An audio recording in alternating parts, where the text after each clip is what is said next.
नमस्कार, मैं मिलन Patel, registered pharmacist. आज के वीडियो में आपको बताऊंगा कि स्नोरिंग यानी कि खर्राटे लेना, ये जो परेशानी है उसे लेकर लोगों के मन में क्या गलतफहमी होती है, उसके सामने उसके क्या फैक्ट्स हैं, उसके बारे में बताऊंगा। तो आइए बिना देरी किए आज के वीडियो की शुरुआत करते हैं। सबसे पहली गलतफहमी लोगों के मन में ये होती है कि खर्राटे लेना नॉर्मल है, किसी भी हेल्थ इश्यू से ये जुड़ा हुआ नहीं है, आप निश्चिंत रह सकते हो। ये बिल्कुल गलत बात है, क्योंकि खर्राटे लेना हर वक्त नॉर्मल नहीं होता। इसके पीछे कई सारे सीरियस हेल्थ रिस्क जुड़े हुए होते हैं। अगर आप ध्यान नहीं देते हो तो आगे चलकर बहुत बड़ी परेशानी हो सकती है। खर्राटे लेने के पीछे एक सबसे बड़ा कोई कारण है तो वो है स्लीप एपनिया, खास करके ऑब्स्ट्रक्टिव स्लीप एपनिया। जब भी आप रात को सोए हुए होते हो तो ऐसे में आपकी एयरवेज ब्लॉक हो जाती है, जिसकी वजह से आप अच्छे से सांस नहीं ले पाते हो, तो खर्राटे की परेशानी होती है। अगर इसे निग्लेक्ट करते हो, नजरअंदाज करते हो, तो आगे चलकर हृदय संबंधित समस्या होने की संभावना रहती है, ब्लड प्रेशर बढ़ने की संभावना रहती है, स्ट्रोक होने की संभावना रहती है। तो इसे निग्लेक्ट नहीं करना चाहिए। दूसरी गलतफहमी यह है कि जो एजेड होते हैं, जो उम्रदराज लोग होते हैं, उन्हें ही खर्राटों की परेशानी होती है। ये भी बिल्कुल गलत बात है।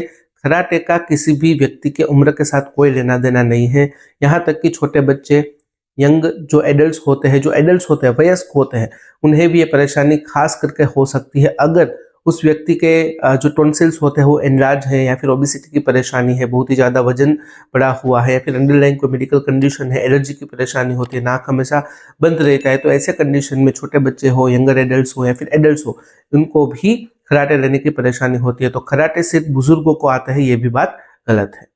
तीसरी गलतफहमी ये होती है कि अगर कोई व्यक्ति खर्राटे ले रहा है, उसका मतलब ये है कि वह व्यक्ति डीप स्लीप में है, यानी कि गहरी नींद में है। ये भी बिल्कुल गलत बात है।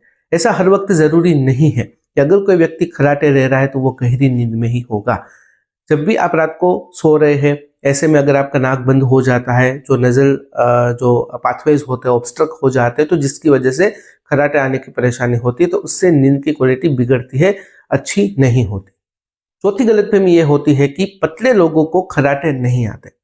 माना कि ओबेसिटी यानी कि वजन बढ़ना एक रिस्क फैक्टर हो सकता है, लेकिन पतले लोगों को भी खर्राटे आ सकते हैं। ये डिपेंड होता है कि उनका जो एयरवे स्ट्रक्चर कैसा है, सोने के दौरान उसकी नाक बंद हो जाती है कि नहीं, उसे एलर्जी की परेशानी है कि नहीं, कोई अंडरलाइंग मेडिकल कंडीशन है कि नहीं, उसके ऊपर डिपेंड होता है।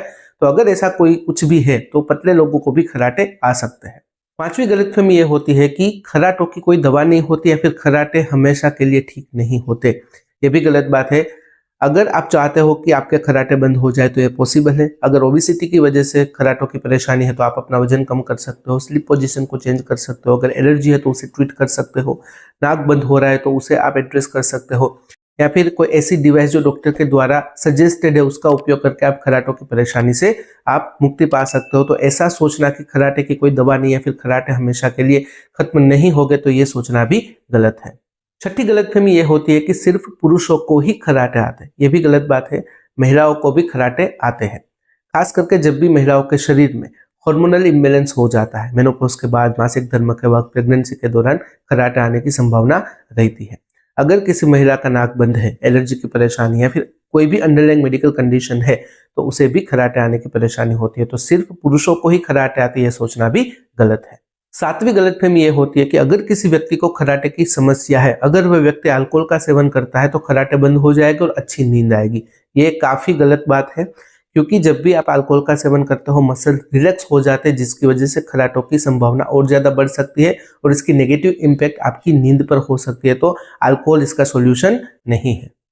आठवीं गलतफहमी यह होती है कि खर्राटे की जो परेशानी है वो सिर्फ और सिर्फ स्लीपिंग पोजीशन की वजह से ही होती है। ये भी गलत बात है। माना कि अगर आप बहुत ही लंबे समय के लिए पीठ के बल सोते हो तो ऐसे में खर्राटे की संभावना रहती है। स्लीपिंग पोजीशन अपनी चेंज करते हो, खर्राटे बंद भी हो जाते हैं, लेकिन सिर्फ स्लीपिंग पोजीशन की वजह से खर्राटे आते हैं, ये सोचना गलत बात है, क्योंकि इसके पीछे कई सारे रीजंस होते हैं। जैसे कि हमने पहले बात की, अगर किसी व्यक्ति को एलर्जी की परेशानी है, महिलाओं के अंदर हार्मोनल चेंजेस की परेशानी है, अगर किसी का नाक बंद हो जाता है, किसी को अंडरलाइंग मेडिकल कंडीशन है, स्लीप एपनिया की परेशानी है, तो उसकी वजह से खर्राटे आते हैं। तो सिर्फ और सिर्फ स्लीप पोजीशन की वजह से ही खर्राटे आते हैं, ऐसा सोचना भी गलत होगा। तो यदि जानकारी स्नोरिंग यानी कि खर्राटों के बारे में लोगों के मन में क्या गलतफहमी है, उसके सामने क्या फैक्ट्स है, उसके बारे में अगर इस वीडियो से रिलेटेड कोई भी सवाल है, कमेंट में बेझिझक पूछ सकते हो। कमेंट में अगर आप अनकंफर्टेबल हो तो डायरेक्टली मुझे मेल कर सकते हो। qna.hm@gmail.com पर। तो फिलहाल इस वीडियो में बस इतना ही। आज का वीडियो ध्यान से देखने और सुनने के लिए आपका धन्यवाद। जय हिंद, जय भारत।